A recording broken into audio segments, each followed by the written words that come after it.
Today's the day. You guys have got your vehicle. We're now going to show you the rest of this video on everything else on the vehicle. Please, if you need to ask any questions, please don't hesitate. We'll be more than happy to show you. And I hope you guys have a fantastic holiday. Welcome to Central Scotland Motorhome Hire. Today I'm going to show you around about one of the motorhomes and show you how to work it. I'll try not keep you here too long because I know you guys are excited to go on your holiday, and I'm as quick as I can, but let's go and we'll get you shown round about. What you might find, this might not be your motorhome, but all the motorhomes are equipped much the same. The toilet, the water and the electricity are all the same, and so I'm just going to show you in this vehicle, and your vehicle will be much the same. You might find the water might be the other side or further back, but we should have water stickers on them to let you know it's the water. First thing you should do when you get to a site, obviously is pay your fees at the site and then nip to the water bay and fill up your water. It's the first thing you should do on site. Simply key, it's part of the ignition key, turn and open it, take the key back out, which is really important, because if you're filling up and you leave your key in here, the water, when it overflows, could run into the key, and that's not a good idea because your van might not start digging. Anyway, once you've connected up the other end of the hose to the water pipe at the site, we've got this wee system here to get on and off here. But what to do, fire the hose in, turn it round about to try and make the whole hose go in. It's a wee knack to it, there we go. So push it all the way in, and then you can turn, obviously, the tap on, turn it on here and fill it up, and you'll know when it's full when it starts to overflow. And obviously when it starts to overflow, just switch it off at the top of the pipe here, and obviously take the tank off, put the cap back on, and then lock it up. Okay. Second thing you get to do when you get to a site is obviously get your pitch, and once you get onto your pitch you need to level up your vehicle. One of the things we do is we have the levelling chocks. They're generally located in these vehicles just behind the cab. There's a small box here, and you open that up and you use these vehicles to get your vehicle level, because you're not wanting your eggs or anything or cups to start sliding off the table. So we'll get two of these, and whether it could be this side or at the front or at the back, get yourself level and you're almost ready to go. Thirdly, you've got the electric on site. Plug it in to the socket in your vehicle. Some of the vehicle sockets are actually at the other side, at the passenger side of the vehicle. Once you plug this in, go to the box where the other end of the extension is, and you might find there might be a wee fuse or a wee flick switch to flick the switch to its on. And one of the reasons you'll know it's on is inside at the control panel, it looks like a wee tulip, and if that light's on, it means there's electricity coming through the site. Now we've established we've got water, we've now got the vehicle nice and level, we've now got the electric on. If you have electric on your site, some sites don't actually have electric, but pretend we're on a site with electric, so we've got electrics in. And now to get into the gas box to turn the gas on. Key in, give it a wee turn, and you can see it pops out. Turn the key again as if you're going to lock it, and it just means it's easier to lock the cupboard at the end of it. Open it up, and then we go to the gas. In here at the gas, we have two bottles. We generally run the vehicles with two bottles. What you might find, this gas bottle might only be quarter full. If it runs out during your vacation, simply change the bottles, take the hose off here and put it onto here. To turn the gas on when you get to the site, turn it anti-clockwise, and that opens the bottle up, and there's a wee lever here, and that should be straight up and down, and that means it's open, letting the gas go through. Straight up and down. To close it, that's it in the off position. So we're now at the site, and that's you ready to go to get into your vehicle and get it up and running. The other thing I'm going to tell you while I'm at this position just now, if you needed to change the gas bottle, this nut here turns clockwise. It turns opposite from a normal nut and bolt. So turn it clockwise, take it off, remove the safety cap here and your spare bottle, It also turns clockwise to take this wee spare cap out, put the hose back on, and tighten it up anti-clockwise, and that's you got your bottles changed. One of the other things while we're here as well, never drive the vehicle with the gas on, even though you're moving it like 10 feet just to get your van level. It will knock your heating system off, and you might end up having to reset your heating system. So at this point, again, if you're going to turn it off and turn it clockwise to turn it off. I'm now going to show you the toilet cassette. It's quite simple to work.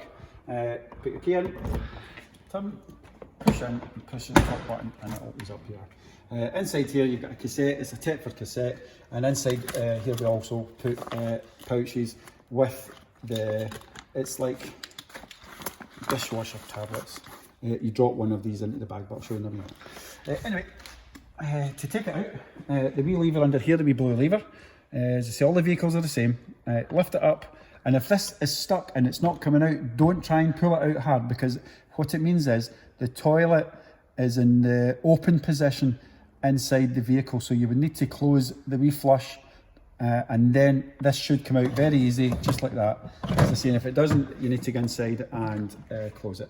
So we've now put the box out, and to empty the box, turn it that way.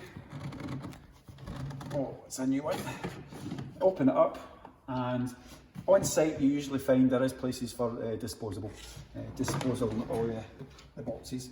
When you get to the disposable point, this wee button up here, push it in, and that lets air into it, and when you get to the disposable point, push it in and empty it out by simply just doing it that way. Usually at the disposable points as well, there's usually a tap. Put some water in it, give it a flush about, press the button again and empty it out. When you get to that point, use one of the tablets, drop one of the blue tablets from the bag into the box here, and then fill it up, probably with about a milk bottle's worth of water. That allows the chemicals to open the blue bag up, and the chemicals go about. Give it a good shake, and put your cap on. Good shake, and then put it back here like this. If you've got any distance to travel to go to the point to empty, you have a wee handle here that just flicks up and clips in. And it's also in wheels as well, so you can take it simply, and it clicks right back in there. And that's you almost ready to go. These wee arrows I've got on here just now, it was just in case any customers found there was an issue with these caps. The arrows must point to each other, and as simple as that. And that means that the toilet is ready to slip straight in. So again, just put this in there, and then you've got your bag of chemicals. There's usually a wee point inside there. Stick it in, and one of the most important things is the toilet cassette must be returned nice and clean. Please fill it up with just the wee bit of water I was telling about, and put the tablet in, mix it up, keep it nice and fresh, but please have it nice and clean for us coming back, because it's obviously for hygienic reasons, COVID reasons, etc. Thank you very much. The grey water is located behind the driver's door on most of our roller tools. Underneath here, you'll see the handle, and you just pull it like so to release the grey water, i.e. the shower water, the sink water, etc. This isn't nothing to do with the toilet. It's just your dishwasher and shower water. And to close it back up again, simply push it back in, and that's it, locked in. Most sites have waste disposal locations on site. If you find that they don't have sites like that, or you can't have access to offload your grey water, what we tend to do is, once you're out on the road, is pull that to release the grey water, and drive with it open. That's what we recommend, because that will empty your tanks and keep your grey water tank clear. All the vehicles are actually fitted with Cyclex, and I'm going to show you a quick explanation how to use them. What to do at the top is slacken these off a wee bit so that they can lift up. At the back there's wee handles as well. Just turn them anti-clockwise, lift these up lift them up, and then you get the red strap here. And this is a wee extra strap on just to hold things together. You've got to open up this and then simply bring it down, and you've got these on here. Press the red button here and it undoes. Same at the other side. That goes through the wheel spokes. Stick it back through, ratchet it till your cycle's in place. And depends what bike it is. It's on the fourth one here. It'll be this one probably. Again, press the button here and bring this out and ratchet it onto the frame of the vehicle, the bike. Put it back in and plug it in, and that's it. Pretty solid. With each bike, as you can see, it's a 4-bike rack. Clip them all on and make them nice and safe. And last of all, again, put the strap round the bike and the bike rack itself, and that's you.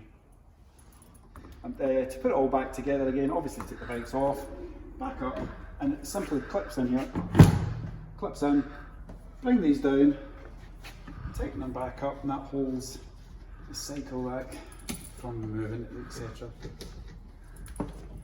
Just tighten them all up. And again, you get the wee extra safety precaution. Put the red strap on, and it comes, and simply buckle it through and ratchet it back up. And that's it, and then give it a wee tie off at the back here just so it's not hanging down, etc. That's it. All the Roller Team vehicles we have are fitted with these locks. You'll find them all round about the vehicle, so I'm just going to show you how to work these locks on this one. Key, it's on the key ring, put it in, turn it and you'll see it's opened. But what to do is, when it's at this position again, just lock it, and that's you getting ready to, whenever it comes to lock it. Down here, I'm just going to open this one up, and again I'm going to lock it, but the vehicle, you can now open it when the handle's popped out like this. You can now open it. That's you in. So close. Now that we've already locked it with the key, you just push it, and that's them all locked. Now that we've actually connected up with our water, we've got the electricity on and the gas is now on. You can now come into this panel. Sometimes they're above the motorhome door. On this vehicle, when you come in, it's just in the right hand side when you come in the door. Again, they're all the same pads, and all you do is touch this button here to turn it on. This is the wee tulip I was talking to you about. It tells you that your electric is on at the site. When this wee symbol here is on, it means the power is coming from the site. So obviously we've turned it on, and to turn the lights on, turn this on. And up here is the next one you would turn on, and that's your pump to make all the toilets work, the water work for the shower, and the water for the sink, etc. I'm going to switch this off just now because we've not got any water on the vehicle, which I'm going to come to just now, because it's telling you just now this one's flashing. When it's blue, it's the fresh water. Obviously we've not filled it up because we're just doing a wee demonstration for you guys, but when you come into the site, this will come up saying 100% on S1. If you press it again, R1 means it's the wastewater, the grey water they call it. Obviously we don't have any grey water on because it's a brand new vehicle, but once your grey water starts to fill up from the sinks and the showers, etc., this is will start going up 33%, 66% and 99% is it when it's at full. This wee button here, although it says temperature, it does not control heating at all. This panel doesn't control heating at all in the vehicle. It just simply tells you the temperature that's in the van, which is at 13 degrees just now. This one here tells you how much power is in the leisure battery, but at the moment it's not showing a percentage because we've got plugged in on site at the moment. This one here is your vehicle itself, how much power is in the battery. It's at 76%. It's a brand new vehicle. We've had it in the workshop doing some videos and doing a few things to it, so the battery power itself has come down a wee bit, but that will all be fine once you start the vehicle up, etc. the other thing, but this panel here, for the televisions to work, the lights must be on.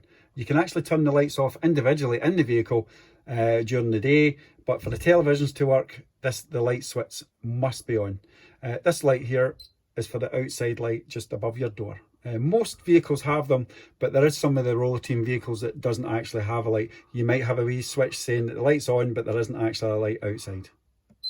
We've now got water in the fresh water tank. We've now connected up to the electrics, and we've also turned the gas on. The first thing you do coming into the vehicle, obviously what I spoke about this panel, is turn this on so you can actually see we've got lights in the vehicle now.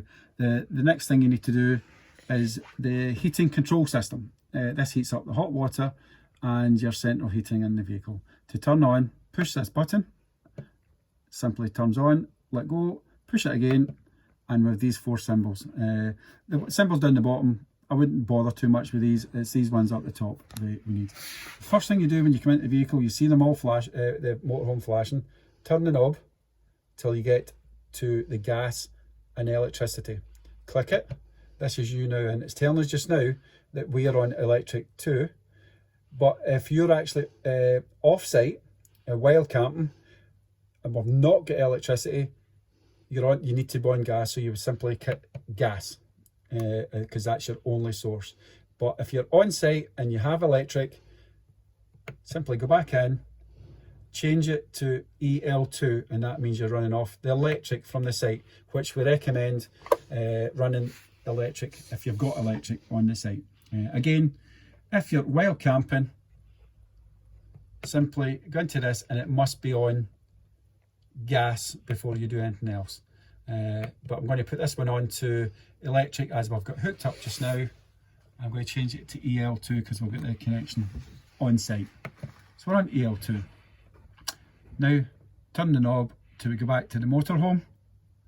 Give it a click. As you can see, it's off. Turn the thermostat up to whatever desired temperature, say up to 23, you got there, and then I want that temperature, so you push the button. Hot water into the system, it's off. Turn the knob till it goes up to hot.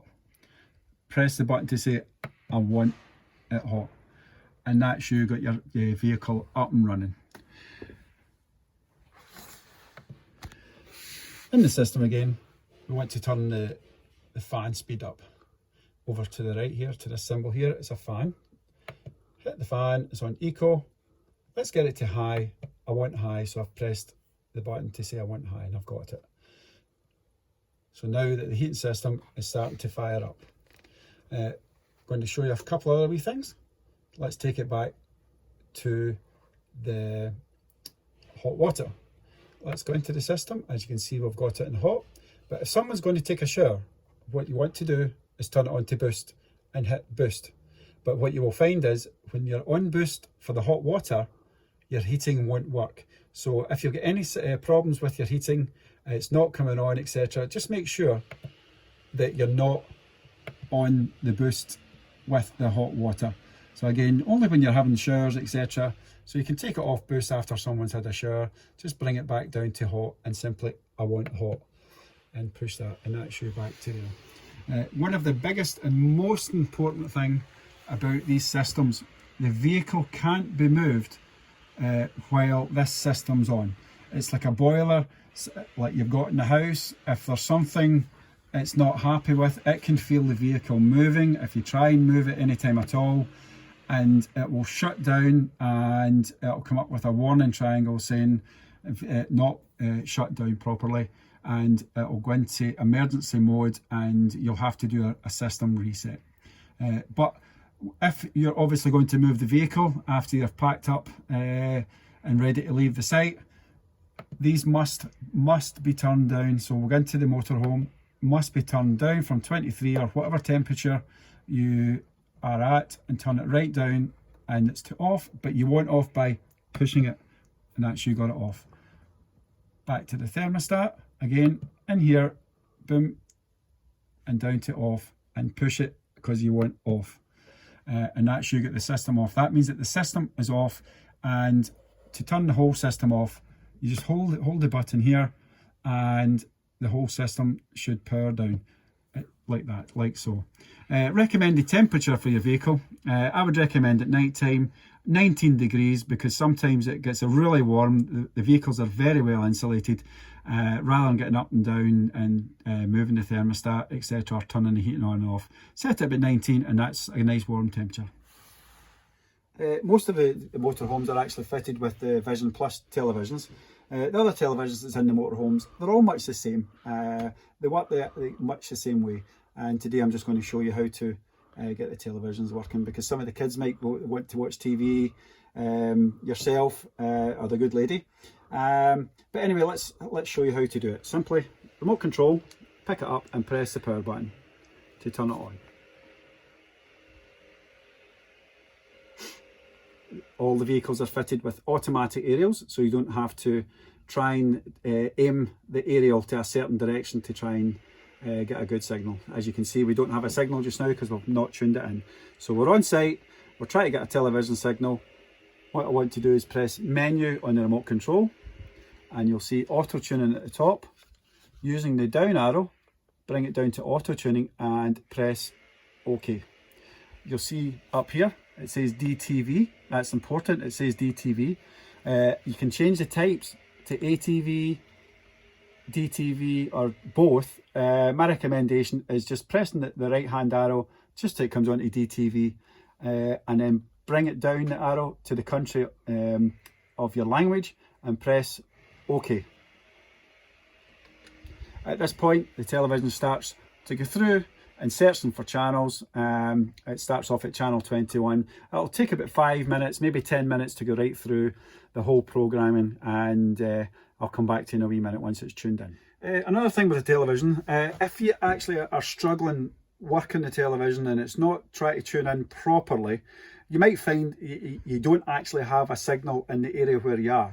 But we did have at one point a customer had the vehicle, and the previous customer had tried to get satellites and from beyond space, etc., to make it work.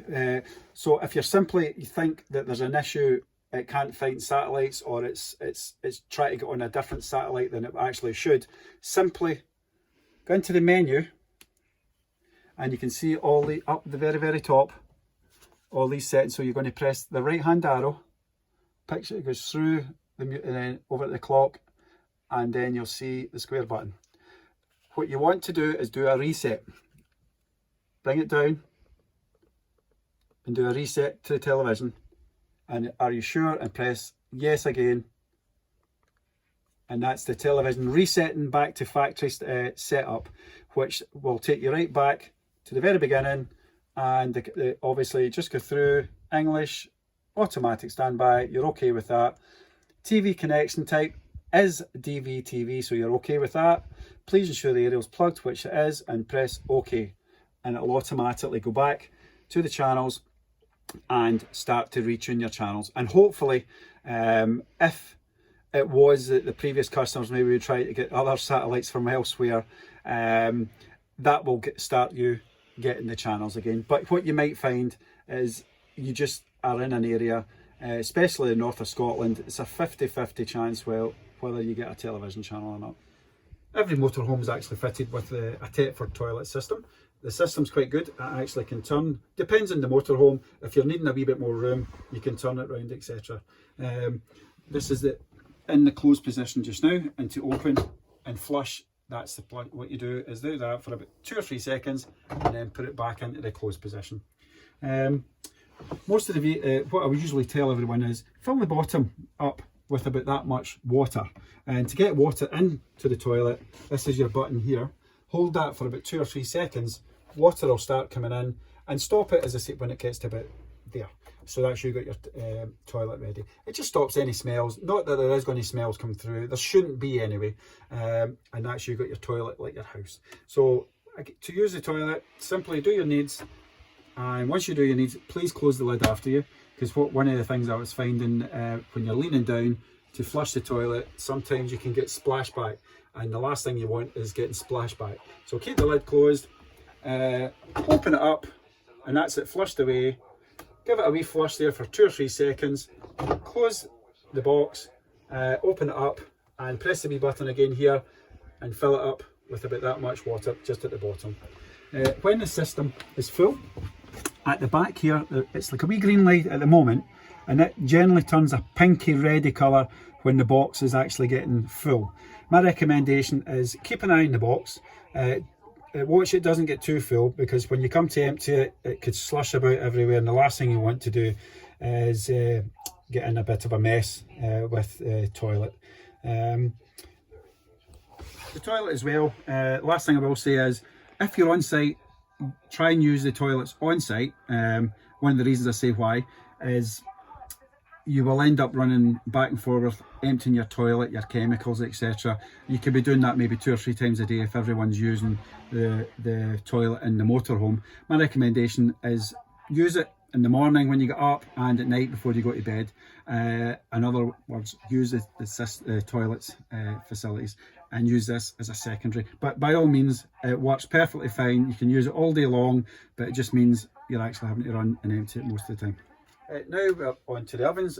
All the ovens and the grills and the hobs are the same in all Rollo teams. It's more or less in the same format. So lift the lid and turn the gas. You hear the gas kicking away. Turn the knob and it lights like so, and the same for the other 3. Switch off, just turn clockwise and that's them off. Down to the oven, it's fairly straightforward. Open the oven, push it in, turn it clockwise to get the grill to come on, and click away, and it might take a few clicks to get the gas through before it actually lights. So you just release and that's the grill lit. One of the things with the grill is a safety precaution. You can close the door to here, but if you close the door completely, the grill will go out. It's a safety design, so it doesn't heat up the glass, etc. too at the top. As you can see, due to safety, it's went out. To get the oven, turn anti-clockwise,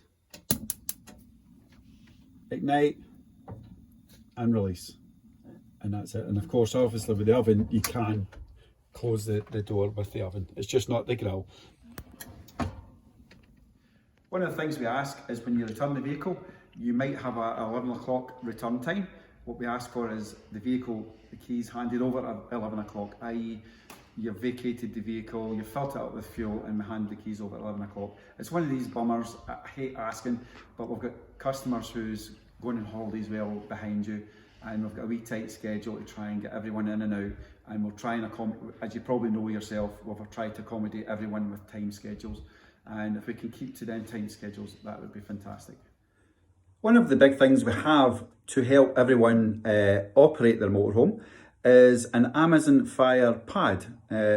We will have that in your vehicle, and should you need help with instructions on how to use the vehicle, any fault codes that come up, please open the pad and have a wee check at the videos. To access the videos, you go and press the Photos app, and that will take you to all the videos we have on how to use the motorhome. Here is one of the Amazon Fire pads. As you can see, it's covered in writing. Click the button at the top to turn on. To access the videos, swipe up and you'll see the icon Photos. And up comes videos, quick guides on heating system, etc. And that should help you should you come across any problems or forget how to use some equipment. If it's possible to ask, the pads that we do provide in the motorhomes, if you don't mind if you don't use them with the kids or anything like that, just in case they get broke. They're really just in the motorhomes just for instructions on how to work the vehicle. Thank you very much. Vehicle speed limits, you'll notice in the drop down sun visor, the speed limits are there for your vehicle. In the 590, the compact luxury liner, the bed drops down as such by pressing the button. Now you can see over at the back there, I'm just going to point to it just now, that's chocks. The bed generally comes down, it's not to come down any further than that. So once you get your bed down, take it down till it stops on it. But the most important thing is, don't let it sit in the chocks. Rise the bed back up, but another couple inches so it's off the chocks, because what happens is the bed breaks over in the right hand side, the wee chocks, they start to come off the wall because there's too much weight on top of the chocks. So all you need to do is bring the bed down and to a certain point, and then raise it back up. There's a couple inches just up here to spare, and that'll stop the bed getting broken. In most of the motorhomes, the headrests don't actually move or come off. Watch what you're doing. Don't stand on the headrest if you're going up to the bed above, and don't try not to pull it off because they're not really secured on that well. They're on the wall, they're on in the right place just now, and just be careful you don't pull them off. One of the biggest pieces of advice I could actually give you is driving the longer versions of the motorhome, i.e. the 7.4 metre motorhomes, which is the 746, the 740 and the 696. Their back axle is quite short for the length of the vehicle. As you can see, there's a fair bit of meterage at the back end. And how I'll explain it to you is, if you were driving along and there's a petrol station on your right hand side and you nipped into the middle lane to turn right into the petrol station, if you try and turn from that middle lane into the petrol station, your big bum at the back end here will swing out into the other lane if you did turn your steering lock full to the right hand side. So you need to watch that. Also, when you're coming to car parking in town centres, for instance, these vehicles, you can't really just go in and take a wee tight in, because your back end, when you're coming into the car parking space, will, excuse how I'm doing this, but your big butt will come in and swing right round when you start to straighten back up again. I hope that gives you a wee bit of advice on how to drive them, but as I always say, just watch your big bum. It's like a big giant bumblebee, and just imagine it on your bum and you're trying to drive them. Now that you've seen the videos, it's time to go on holiday. Super excited. Any questions, just ask. Any member of staff that is round about, every member of staff will be more than happy to help you. So let's get moving, let's get you your keys, we'll get the paperwork signed and off we go.